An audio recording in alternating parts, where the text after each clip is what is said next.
Jesus rides into Jerusalem and everything begins to fall apart. The people cheer, waving palm branches, believing their Messiah has come to save them. But what they don't see, what even his own disciples can't understand, is that this celebration marks the beginning of the end. The religious leaders are already plotting his death. The temple is no longer holy, and Judas is standing among them, hiding a heart full of questions, fear, and betrayal. The Chosen Season 5 is about to take us into the most dangerous, emotional, and earth-shattering days of Jesus' life. And it starts not with violence, but with hope. In this video, we'll break down everything you need to know about Season 5 of The Chosen, starting with Jesus' entrance into Jerusalem behind the scenes. Details what to expect from Judas and when the season will finally release. The story begins with Palm Sunday. Season 5 will open with Jesus finally arriving in Jerusalem, the city that will welcome him one day and crucify him the next. This moment isn't just a triumph. It's a trap, a turning point, and a prophecy fulfilled.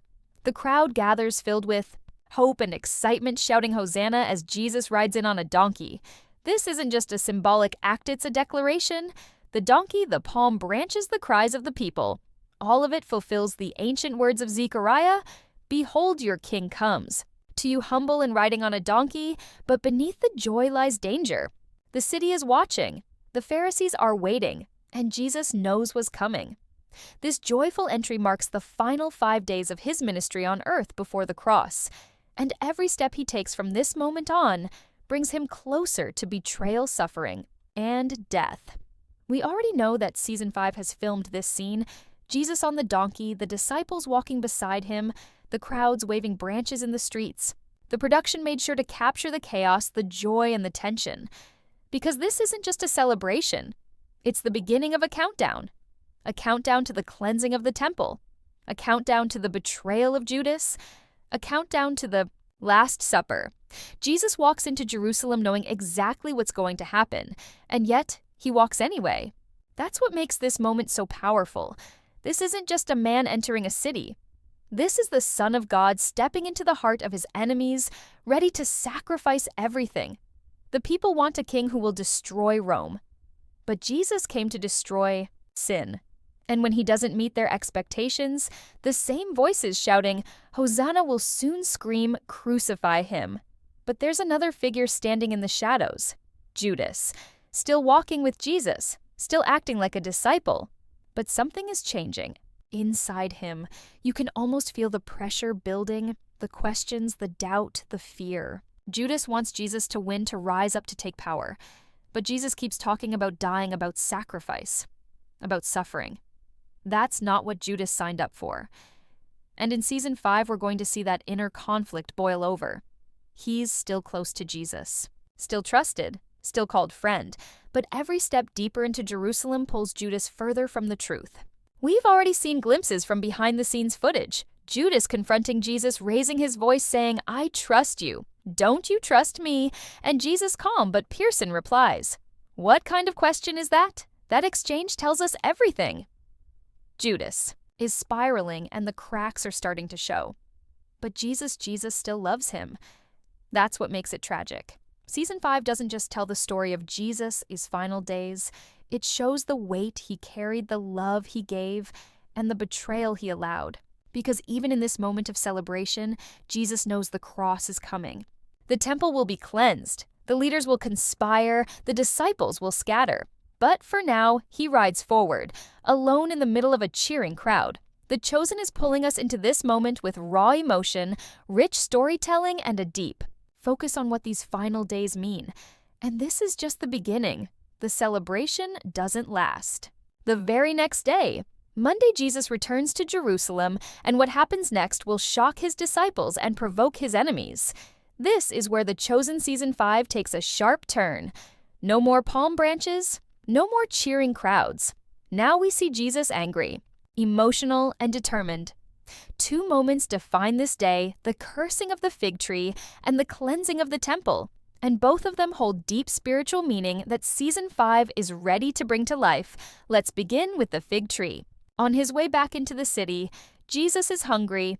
He sees a fig tree full of leaves but finds no fruit. Then, in a moment that has puzzled Christians for centuries, he curses the tree. May no one ever eat fruit from you again. The disciples are stunned. It seems out of character. Why would Jesus curse a tree? But this isn't just about fruit. The fig tree has always been a symbol of Israel, of God's people. And this act is a warning. Jesus is saying something far deeper that outward appearances mean nothing if there's no spiritual fruit. The people had the law, the temple, the rituals, but they had missed the Messiah, and now time is running out. Season 5 gives us a powerful visual for this. Behind-the-scenes moments show Jesus sitting in a barren field, surrounded by leafless trees and a few of his disciples. The silence, the intensity, the disappointment, it's all there, and it's not just about a tree. It's about the failure of a nation to recognize its Savior. But what follows next is even more explosive. Jesus enters the temple, the holiest place in all of Jerusalem. The place where people were supposed to meet God offers sacrifices and find peace. But what does he find? Merchants, money changers, greed, corruption. The temple has been turned into a marketplace, a place of worship reduced to a business. And that's when Jesus explodes, not in blind rage, but in holy fury. He flips tables, he drives out the sellers, he shouts, "This is my Father's house, and you have made it a den of thieves." This is the moment the religious leaders stop watching and start planning his death. Up until now, Jesus was a problem. Now he's a threat. And Season 5 is going to let us feel every second of that tension. One behind-the-scenes video gives us a glimpse of Jesus in the temple at night. His face is broken. His eyes are full of pain. He's not just angry, he's heartbroken. Maybe this is the moment he first sees the corruption before he cleanses it. Maybe this is the moment when the weight of what's coming crashes down on him. Either way, it's clear. Season 5 isn't just recreating events. It's diving deep into the heart of Jesus. We're not just seeing what he does. We're feeling why he does it. But while Jesus is confronting the temple, something darker is happening elsewhere. The religious leaders, Caiaphas, Annas, and the Sanhedrin meeting. Their patience has run out. Jesus must be stopped. And as they scheme, a new figure is being pulled into their web, Judas. At this point, he's still with Jesus, still trusted, but his heart is drifting. He doesn't understand why Jesus isn't fighting back, why he isn't building an army, why he's not becoming the king everyone expected. And the leaders, they see that weakness. They see that confusion. And soon they'll make their offer. Season 5 is laying the groundwork for the ultimate betrayal. Not as a sudden shock, but as a slow, tragic fall. Even the disciples don't see what's happening. They're confused by the fig tree. They're stunned by the temple. They don't understand the urgency, the warnings, the signs. But Jesus keeps going step by step, knowing that every act, every parable, every confrontation is building toward the cross. And Judas is falling deeper into his own storm, torn between love for Jesus and a twisted desire to force his hand. He wants Jesus to act, to take power. And when he doesn't, Judas will try to control the story himself. That's what makes this betrayal so heartbreaking. It comes not from hate, but from disappointment. Season 5 captures this storm in slow motion. The city is boiling, the leaders are watching, the disciples are confused, and Jesus is walking straight into it all. Every parable he teaches, every challenge he faces, every emotion he shows, it all points to the same place. The cross is getting closer, and the world is not ready. The tension only grows stronger on Tuesday. This is the longest, most intense day of Jesus' final week before the crucifixion, and Season 5 is diving straight into it. The city is still echoing from the temple cleansing. The religious leaders are furious, and yet Jesus returns not to hide, but to teach, to confront, to speak truth in the most dangerous place of all, right in the heart of Jerusalem, surrounded by enemies. This is the day Jesus pours out parables, one after another, layer upon layer, each one a mirror and a warning. He begins by teaching the crowds and the disciples, but his words are aimed straight at the hearts of the Pharisees and Sadducees. It's like watching a man surrounded by wolves calmly explain what the wolves have done wrong. The parable of the two sons, the 10 virgins, the wedding banquet, the wicked tenants, the talents.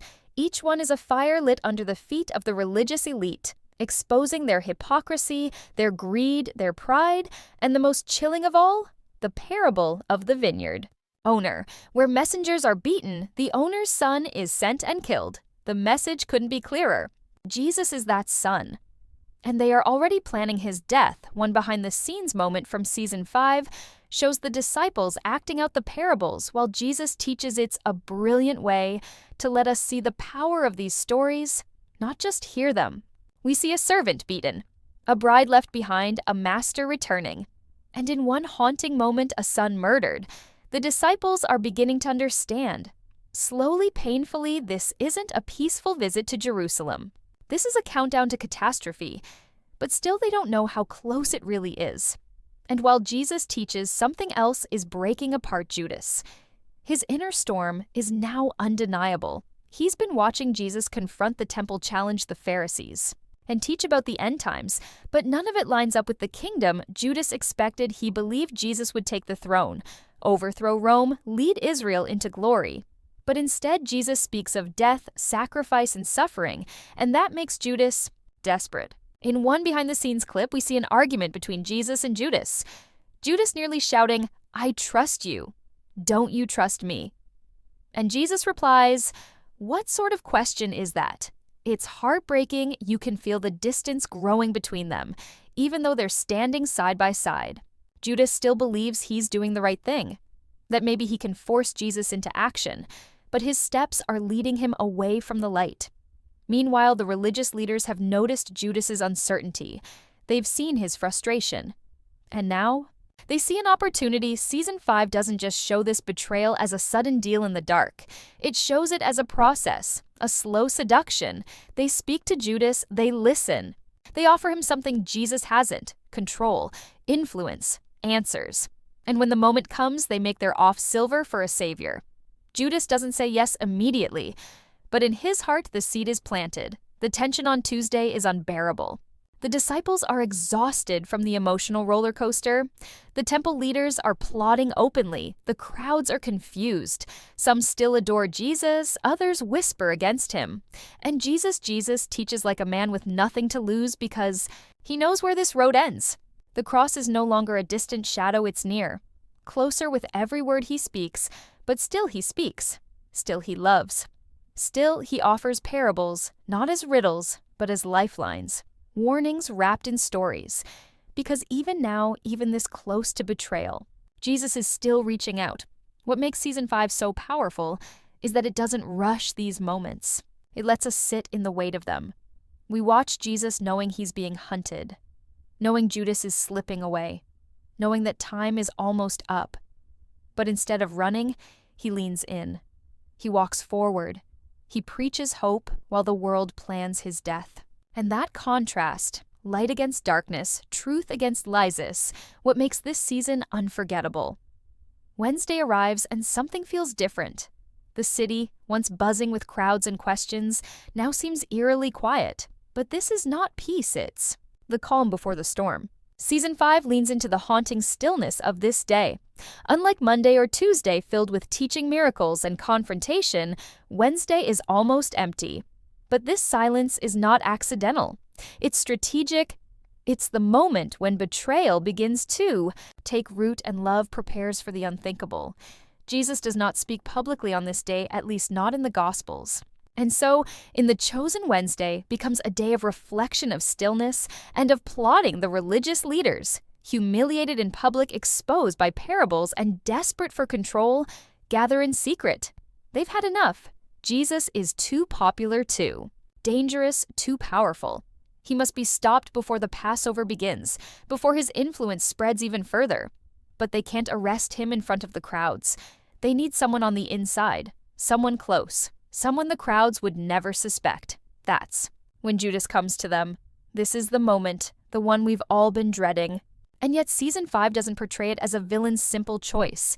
It shows the torment, the inner struggle. Judas is torn between his love for Jesus and his confusion, frustration, and pride. He's watched the kingdom take shape in ways he doesn't understand. He's grown impatient. He's tried to reason with Jesus to pull him toward a different path.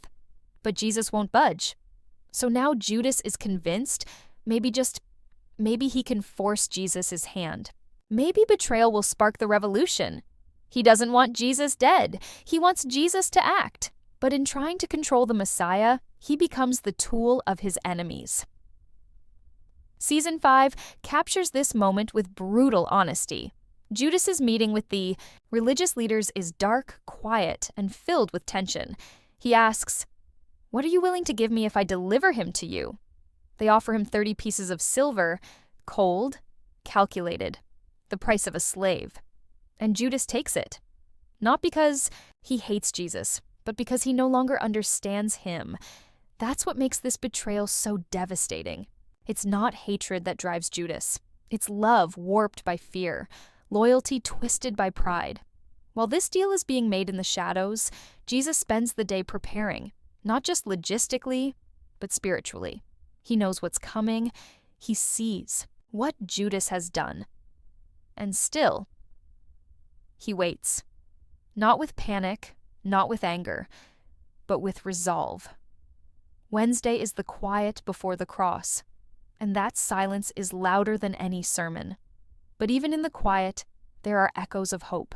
This is also the day when hearts begin to change.